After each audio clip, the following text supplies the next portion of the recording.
On va parler des Mondes d'Aldébaran, cette bande dessinée qui a bercé l'imaginaire de centaines de milliers de Français, peut-être même de millions d'ailleurs, depuis la parution du premier numéro en 1994. Si je parle de cette œuvre, au-delà de l'impact majeur qu'elle a pu avoir et qu'elle continue à avoir, au-delà également des analyses extrêmement intéressantes qu'on peut faire à son propos, c'est parce que le 3e tome du cycle Bellatrix des Mondes d'Aldébaran va être publié ce vendredi 3 octobre, et ça m'a donc semblé être le bon moment pour analyser en profondeur les Mondes d'Aldébaran. Cette bande dessinée culte est composée de 7 cycles qui sont eux-mêmes composés de plusieurs albums, de 2 pour le cycle Neptune jusqu'à 6 pour le cycle Antares. Ce travail colossal est d'autant plus que Luis Eduardo de Oliveira, qui a pris le pseudonyme Léo, a travaillé seul, scénariste, dessinateur, c'est tout simplement un travail de titan. Avant d'aller plus loin, je vous préviens que dans cette vidéo, il y a des spoilers, mais c'est pas non plus des spoilers énormes, c'est-à-dire que même après avoir vu cette vidéo, normalement, vous pourrez lire ses œuvres. Voilà, si vous en avez encore envie, ce qui est peut-être une autre chose. Donc si vous voulez découvrir les Mondes d'Aldébaran sans rien savoir, bah arrêtez la vidéo là, désolé. Mais si par contre vous acceptez les spoilers, ou si vous avez déjà lu les Mondes d'Aldébaran, eh bien on est parti pour cette vidéo. Alors les Mondes d'Aldébaran, qu'est-ce que ça nous raconte? C'est une bande dessinée de science-fiction, et plus précisément de planète opéra. Alors c'est un genre un peu niche, qui décrit une aventure se passant sur des planètes distantes. On n'est pas dans le voyage intergalactique, on est par exemple, ici c'est le cas dans les Mondes d'Aldébaran,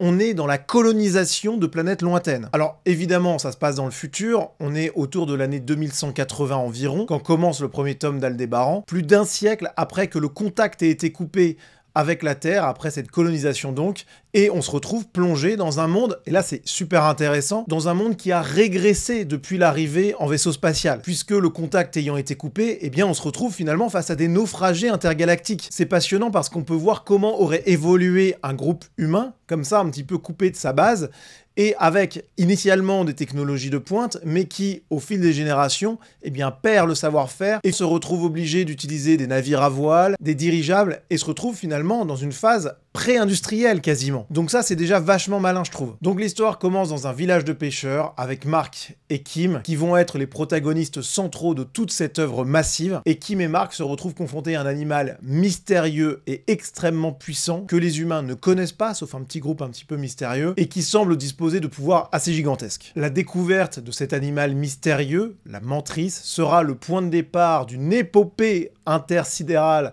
assez incroyable, avec des rebondissements à toutes les pages. C'est assez sportif ce qui leur arrivera ensuite, mais au travers de toutes ces aventures qui sont, il faut le dire, trépidantes, eh bien on a un univers absolument magique et onirique qui est mis en place par Léo, et franchement ça fait rêver. On a des paysages fabuleux sur Bételgeuse, on a des réalisations architecturales incroyables de la part justement de la mentrice, on a des forêts entières qui se recouvrent d'un rose mystérieux, et sur chaque planète on a une atmosphère vraiment incroyable qui nous fait rêver, voilà. Et faut se remettre un petit peu dans le contexte, on est en 1994, dans ces années-là, il y a énormément de science-fiction qui paraît, alors il y en avait depuis longtemps déjà quand même, mais il y avait un souffle particulier, en tout cas c'est comme ça que moi je l'ai ressenti, quand j'ai découvert ces BD pour la première fois, j'étais jeune, et j'étais vraiment face à quelque chose de nouveau, parce que oui, il y avait de la science-fiction, j'adorais déjà ça, mais avec les illustrations et avec ce foisonnement d'univers différents, d'animaux, etc., eh bien on avait vraiment quelque chose qui a nourri un imaginaire. Et c'est d'ailleurs pour ça que quand j'ai relu l'intégralité des bandes dessinées pour préparer cette émission, bah, j'ai eu un petit pincement au cœur, parce que, bon, déjà, il y avait quand même cet amour de jeunesse qui revenait, bon, voilà. Mais malheureusement, j'ai vu aussi des choses un peu plus négatives, dont je vais vous parler dans quelques instants, mais pour l'instant, on va se concentrer sur le positif.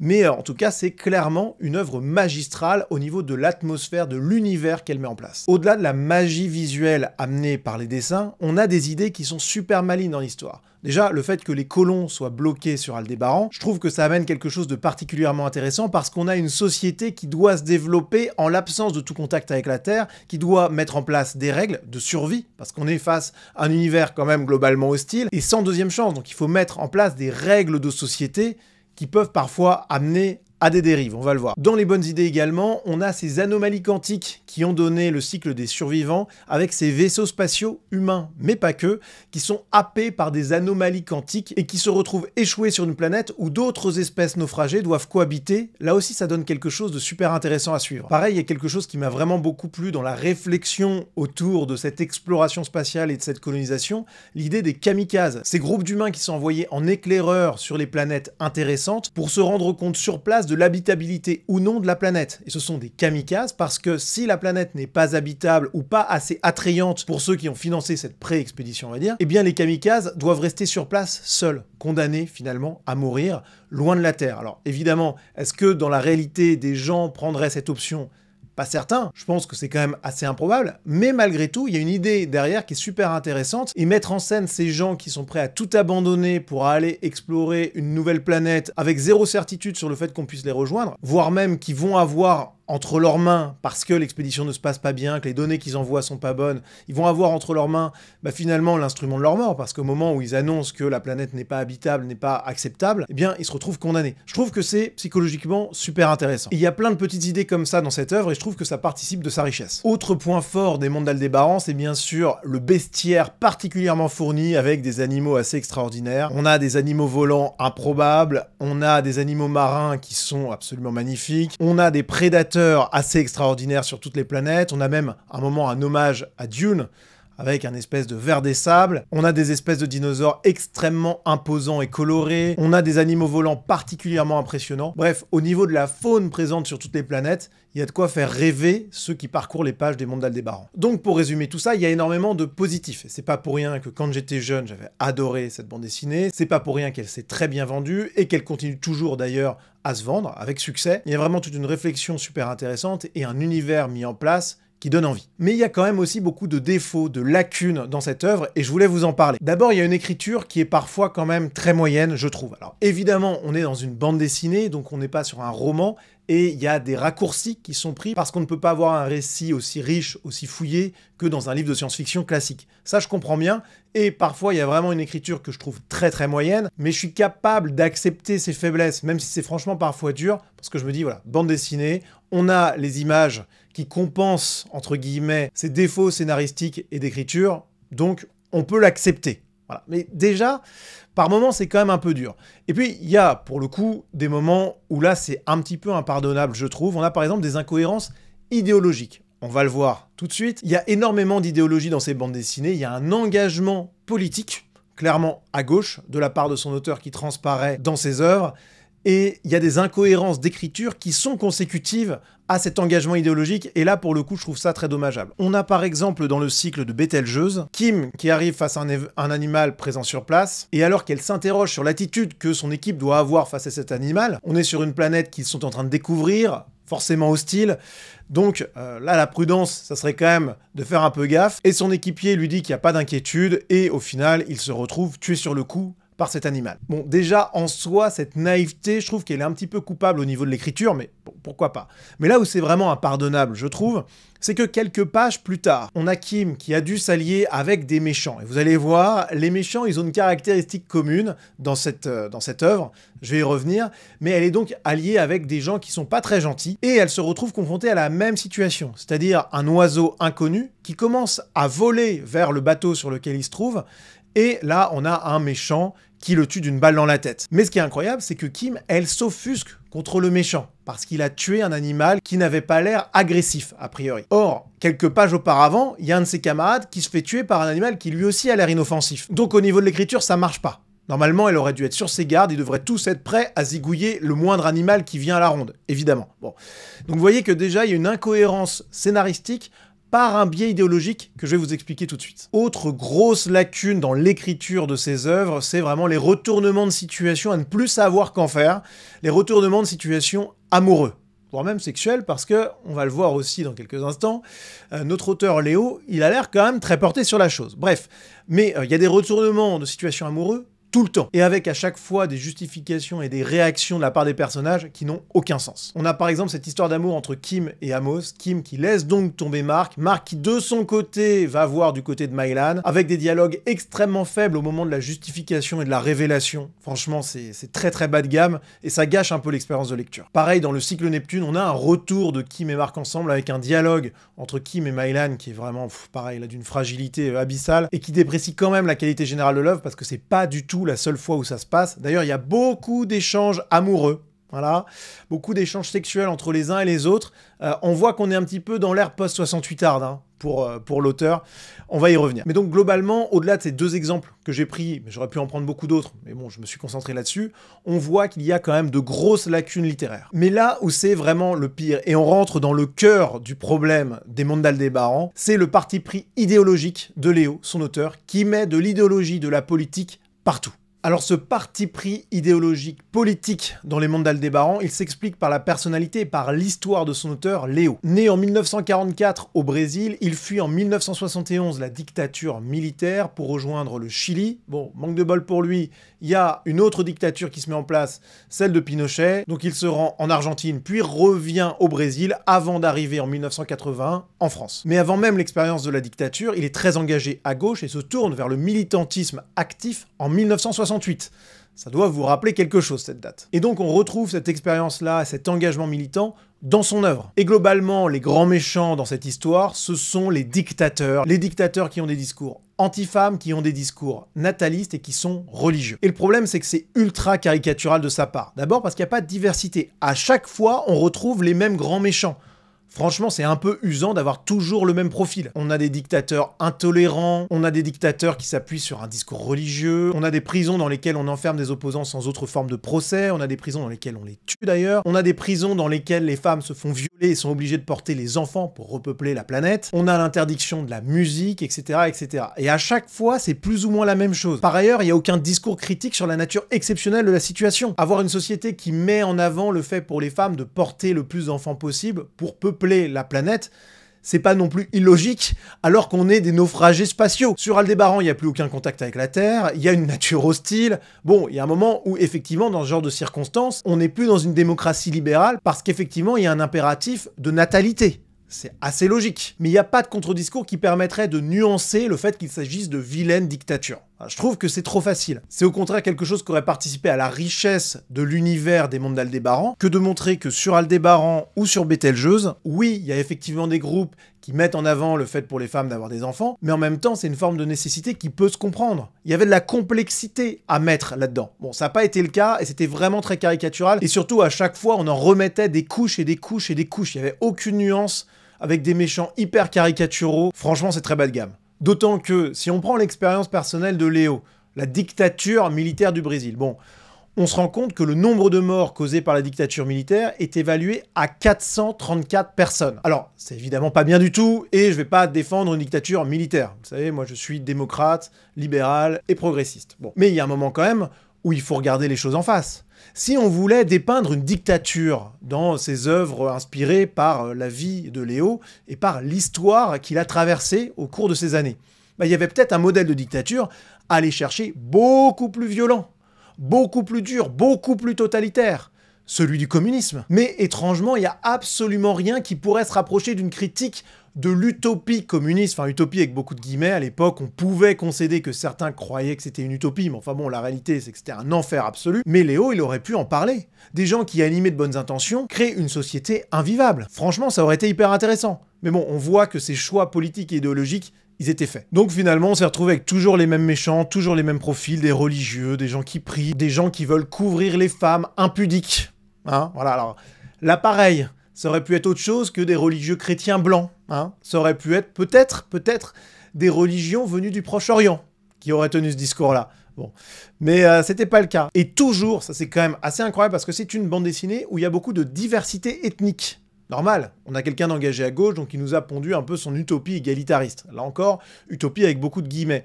Mais dans les méchants, par contre, c'est toujours des blancs. Voilà, toujours, c'est incroyable. Donc des blancs religieux qui veulent asservir les femmes, les violer, les tuer. Enfin, c'est incroyable. Même dans les petits méchants de l'histoire, on n'a que des blancs. On a par exemple 2 personnes qui agressent sexuellement une fille. Ce sont des blancs. On a Manon, une héroïne de la 2e partie de la saga, qui rejoint une unité d'élite. Et le seul soldat qui l'accueille négativement, c'est un blanc, alors que l'Africain à côté et l'Asiatique à côté l'accueillent avec plaisir. Vous voyez, bon ça se répète toujours un peu. Pareil sur Bellatrix, c'est vraiment le pompon du pompon. Là c'est beaucoup trop. Voilà. Là, franchement, c'est le moment où je me suis dit, mais qu'est-ce qu'il nous fait? En fait, c'est contre-productif, c'est trop. Voilà. Dans Bellatrix, on a pareil, le grand méchant ministre de l'Intérieur, là, qui est un blanc qui déteste les femmes. Pareil, toujours sur Bellatrix, on a des gens qui veulent profiter sexuellement des 2 héroïnes. Pareil, que des blancs, on dirait des white trash, quoi, des rednecks américains, des caricatures. c'est trop. Et à l'inverse, les extra-européens qu'on voit dans cette bande dessinée, bah ils sont sympathiques. On a par exemple dans le premier tome d'Aldébaran, Marc et Alexa qui fuient les vilains dictateurs blancs religieux et qui se retrouvent dans une maison habitée exclusivement de noirs. Eh bien, ces noirs-là, ils sont très gentils avec eux. Pareil, dans Les Survivants, on a cette scène où on a le petit blond aux yeux bleus raciste qui se ridiculise face à Hakim. Hakim qui sait mieux que lui comment ouvrir la porte du vaisseau, qui a trouvé les armes et le kit de premier secours. Bref, Hakim, il est très fort, nous disent tous les gens qui sont autour de lui. Tandis que le petit blond Mel, lui, est présenté évidemment très négativement, en faisant même une remarque raciste à l'égard d'Hakim. Voilà ce qu'il dit. « Ah, je vois que l'arabe a déjà envenimé l'ambiance. » Incroyable. Notez d'ailleurs que si la religion chrétienne est présentée comme le mal absolu, parce que ce sont des dérivés de la religion chrétienne qui structurent les dictatures qu'on voit au travers de la saga, la religion musulmane, elle, n'est pas citée négativement, elle est citée de manière neutre à 2 reprises par Hakim, le malien, le kamikaze malien, qui s'écrit par la barbe du prophète 2 fois. Donc on voit que la religion musulmane, elle est finalement citée de manière neutre. Et on arrive ensuite à l'un des piliers idéologiques des mondes d'Aldébaran, c'est le discours extrêmement féministe. Donc là encore, j'ai des dizaines d'exemples, mais on peut citer cet échange entre Kim et un extraterrestre, qui lui dit, après avoir observé la Terre pendant longtemps, qu'il s'attendait plutôt à voir des hommes musclés, plutôt que Kim. Et il continue, selon les films que nous avons de votre ancienne guerre. Voilà. Et là, Kim lui répond, les choses ont évolué depuis. Aujourd'hui, les femmes sont au même niveau que les hommes. Et l'extraterrestre de répondre, ah, je m'en réjouis. À l'époque, la place des femmes dans votre société était une aberration rétrograde. Ça, c'est quelque chose qu'on retrouve souvent quand même, et qui là aussi mériterait d'être remis en perspective. Effectivement, dans l'histoire, la place des femmes n'a pas été toujours celle qu'elle est aujourd'hui. Et quand on regarde ça avec nos yeux d'occidentaux contemporains, évidemment que ça nous interpelle et que ça nous met mal à l'aise. Évidemment, mais il y a de la complexité, de la nuance à mettre dans ce discours. On a un regard qui est complètement biaisé par les avancées technologiques, le niveau de confort, de progrès technique dans lequel on vit. Il y a des siècles, et même il y a encore quelques décennies, il y avait une nécessité pour les hommes de faire des métiers très durs que les femmes ne pouvaient pas faire. Et il y avait donc des différences sociales entre les femmes et les hommes qui étaient fortes. Mais il y avait quand même une explication à ça. Ça ne veut pas dire que l'évolution qu'on connaît aujourd'hui est mauvaise. Au contraire. Mais ça veut dire que le progrès technologique a tout changé. Et encore, parce que avant la révolution industrielle, pour faire simple, il y avait évidemment beaucoup plus de complexité dans les rapports entre hommes et femmes que ce qu'en disent les gens de gauche, et là en l'occurrence Léo. Il y avait énormément de femmes qui dirigeaient le foyer d'une main de fer, il y avait énormément de femmes qui avaient beaucoup de pouvoir, il y avait énormément de femmes qui travaillaient. Les femmes qui ne travaillaient pas, ça c'était la bourgeoisie. D'ailleurs, après la révolution industrielle, pour la plupart. Donc vous voyez qu'il y a beaucoup de choses à remettre dans leur contexte, et il y a beaucoup de nuances à apporter. Mais là encore, on a un discours idéologique qui ne permet pas cette nuance-là. Et franchement, je trouve ça dommage. Et cette pesanteur idéologique et politique de la part de Léo, franchement, elle se fait ressentir plus que jamais dans le cycle Bellatrix, dont le 3e tome va très bientôt sortir, avec, là, pour le coup, de la politique pure, et franchement, c'est très très moche. On a par exemple cette scène où on voit Kurt, l'un des amis de Kim et Mark, qui dit « Je viens d'être destitué, je ne suis plus gouverneur ». Et on a Kurt qui précise que celle qui l'a remplacé est une sacrée réac. Ce sont les mots qui sont prononcés. Sacré réactionnaire. Vous voyez que là, c'est quand même d'une lourdeur assez colossale. Et même chose quand la population de Bellatrix est étudiée, avec les hommes politiques en vue, eh bien, on a cet extraterrestre qui nous dit « Les élections présidentielles ont lieu dans quelques mois, et c'est un candidat qui défend les idées rétrogrades qui risque d'être élu. La candidate du camp progressiste, une femme très charismatique, est la seule capable de le battre. » Donc là, on a clairement l'intrusion d'un vocabulaire politique contemporain, engagé et militant dans les mondes d'Aldébaran. Et tout ça, c'est vraiment extrêmement négatif. Déjà, ça alourdit l'histoire, ça donne des incohérences scénaristiques par des biais idéologiques, donc ça, c'est assez insupportable. Et puis, franchement, on a l'impression parfois de lire un tract de gauche. C'est dommage, c'est vraiment dommage parce que ça gâche la magie. Et c'est d'autant plus critiquable qu'il y a des choses à dire sur le rapport de Léo aux femmes. Parce qu'on est sur une bande dessinée qui est censée être très féministe, et qu'il est par bien des aspects, il n'y a aucun doute là-dessus. Mais par contre, il y a quelque chose par rapport aux femmes qui là aussi, à mon avis, a à voir avec les idéaux politiques, avec l'expérience historique et politique de Léo. C'est la sexualisation des femmes et des jeunes femmes. Alors attention, je ne dis pas qu'il ne faut pas avoir de nudité, etc. Je pense que c'est déjà, ça peut être un bon argument de vente quand on a une bande dessinée. Bon, ça peut plaire à certains, mais aussi ça fait partie de la vie. la sexualité, les relations amoureuses, etc. Et quand on peint des fresques sociales et humaines comme celle des mondes d'Aldébaran, je comprends complètement qu'on puisse avoir des scènes sexuelles, etc., etc. Ça me dérange pas, et je trouve même que ça peut avoir du sens. Parce que l'amour est quand même moteur de beaucoup de choses dans la vie, et donc forcément le sexe aussi, en tant qu'aboutissement physique de cet amour. Mais il y a quand même quelque chose de très bizarre, de très étrange, qui à mon avis vient du côté libertaire de la gauche des années 68, dans laquelle a baigné Léo.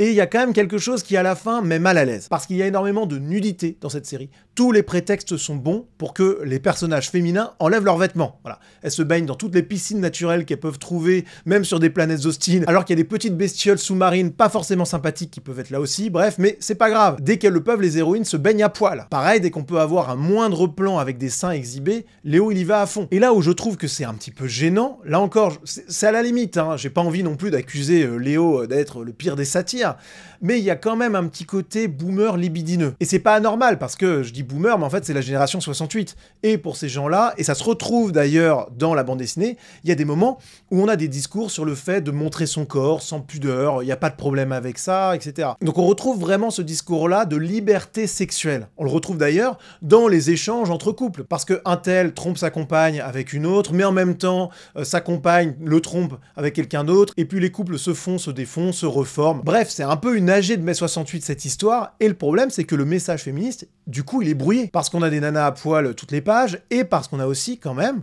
de très jeunes femmes. Quand on voit Kim nue pour la première fois, elle a 16 ans et demi, 17 ans maximum. Alors évidemment c'est un dessin, c'est pas une vraie photo, enfin bon, vous m'avez compris.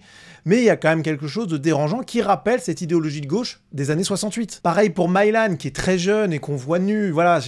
Il y a un truc bizarre, je le redis pour que ce soit clair, je n'accuse pas Léo d'être le pire des salauds, mais il y a un truc un peu malaisant d'une gauche d'un autre temps et qui finalement n'a pas fait son mea culpa et qui en fait trop là encore. Donc voilà, j'ai pas envie de me faire perdre la morale, surtout que bon, j'ai pas de problème, je le redis, avec la représentation de la sexualité. Dans certains cas, je pense que ça peut même être intéressant dans l'histoire, donc pourquoi pas. Mais là, il y en a trop, tout le temps, à la moindre occasion. C'est un peu étrange, voilà, c'est un peu étrange, et ça laisse un arrière-goût un peu amer, surtout quand il y a un discours quand même féministe. D'un autre côté, franchement, il y a un problème. Pour finir cette vidéo, je dirais que Les Mondes d'Aldébaran, c'est une formidable saga qui a bercé ma jeunesse et celle de beaucoup de monde, en créant un monde, ou plutôt devrais-je dire des mondes absolument magnifiques, qui font rêver, qui permettent de s'évader et qui permettent de se créer d'autres imaginaires. Donc franchement, c'était une super œuvre dans ma jeunesse. Quand je la relis aujourd'hui, quand même, j'en vois les limites, à la fois en termes littéraires, c'est parfois quand même un peu poussif, même si l'histoire reste quand même très bien, il y a vraiment des super idées. Hein. Franchement, c'est... Voilà, je ne renie pas complètement cette lecture de jeunesse, mais je vois aussi toute la manipulation idéologique avec ces tartes à la crème politiques, franchement... C'est insupportable à la relecture. Voilà, c'est vraiment insupportable. Et heureusement que l'histoire est quand même pas mal avec un univers sympa. Parce que franchement, sinon, ça serait une œuvre à éviter complètement. Et ce qui est certain, en tout cas, c'est que ça participait de ce bain culturel quand même de gauche qui a bercé les trentenaires modernes. Parce que dans les années 90 et même jusque dans les années 2000, et même encore aujourd'hui malheureusement, hein, il y avait énormément d'œuvres de qualité qui avaient quand même un gros sous-texte, parfois extrêmement grossier, politique et idéologique, militant même, de temps en temps. Et au-delà du fait que ça alourdissait l'œuvre artistique, eh bien ça a quand même conditionné une partie de la jeunesse, en tout cas ça lui a implanté des idées de gauche, et pour le coup, alors qu'on a de plus en plus le réel qui nous dit que finalement les utopies de gauche, bah ça marche pas très bien quand même, hein. La France en est un exemple aujourd'hui avec plein de choses qui ne vont pas dans la société à cause de l'idéologie de gauche, entre autres, et donc on a une forme quand même, je trouve, de culpabilité de ces auteurs-là. Alors évidemment, faut pas les juger a posteriori, hein. On va pas faire la même erreur que eux font sur les sociétés antérieures, mais voilà, ça laisse là aussi un goût amer, parce qu'on se retrouve avec quand même toute une génération à qui on a fait ingurgiter un discours qui était simpliste et finalement néfaste. Il n'empêche que malgré tous ces défauts, je garderai quand même dans un coin de ma tête une image positive des Mondes d'Aldébaran, parce que c'est ma jeunesse, le jeune Nicolas qui allait à la bibliothèque municipale, émerveillé devant des bandes dessinées de ce genre, et qui allait ensuite à la FNAC pour découvrir les derniers épisodes. Bref, c'était une période de ma vie, il y a eu de très belles choses qui sont sorties de tout ça, et je vais donc me concentrer sur le meilleur et sur le positif. Mais j'espère que cette vidéo fera réfléchir ceux qui l'ont déjà lu, et qui n'avaient peut-être pas saisi tous les sous-textes, et peut-être aussi que cette vidéo permettra à des lecteurs qui veulent découvrir cette œuvre d'y aller avec la prudence idéologique requise. Voilà pour cette vidéo qui est la première de cette nouvelle chaîne, Sun Vibes. L'idée, c'est d'analyser, de décortiquer des productions culturelles au sens le plus large possible. Des bandes dessinées, des livres, des albums de musique, des séries télé, des films, il y en aura pour tous les goûts, et avec à chaque fois une analyse beaucoup plus incisive que ce que vous pouvez trouver théoriquement dans ce genre de format. J'espère que ça vous plaira. À la prochaine.